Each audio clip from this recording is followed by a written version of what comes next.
they did a class action lawsuit. But listen to this. Payouts for the settlements were divided into two classes: wrongfully arrested, wrongfully detained. Wrongfully arrested got $1,000 each, and wrongfully detained received about $5,000. Let me just tell you something.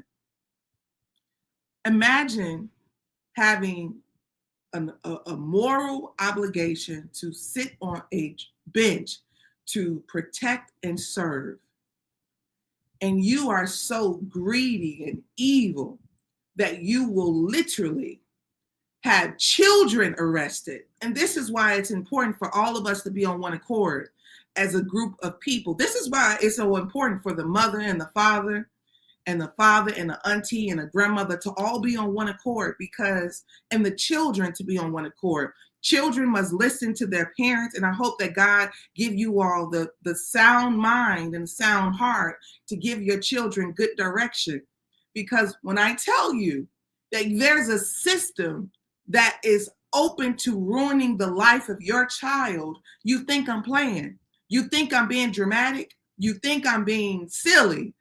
You think I'm being over the top, but this is real life. The woman sat as a judge. They were collecting kids, arresting them. And this is what happens when you are Black and you are poor. You're vulnerable to the court because you don't have the finances, the economic requirement that's needed to fight the system. You remember, folks, Sandra Bland was locked up. She needed $500. 500, not 5,000, $500. She said, I called my sisters.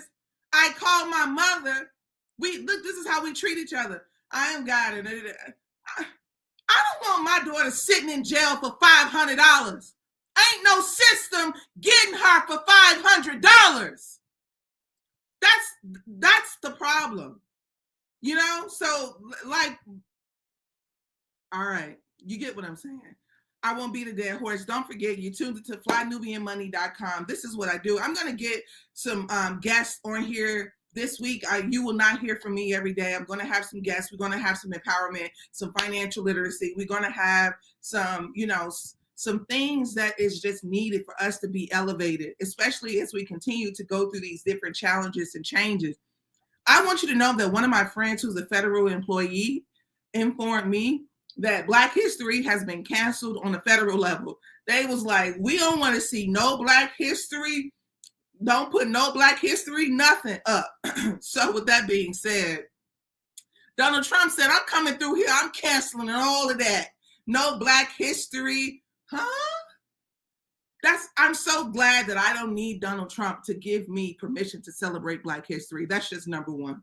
Number two, there is a climate change. Don't be twisted. But a lot of those things, I will say, that was in place from previous administration. As you can see, these things wasn't even cemented in. These things were interchangeable, which is a problem. How could you pass something and create something that the next person can just change? No. Anyways,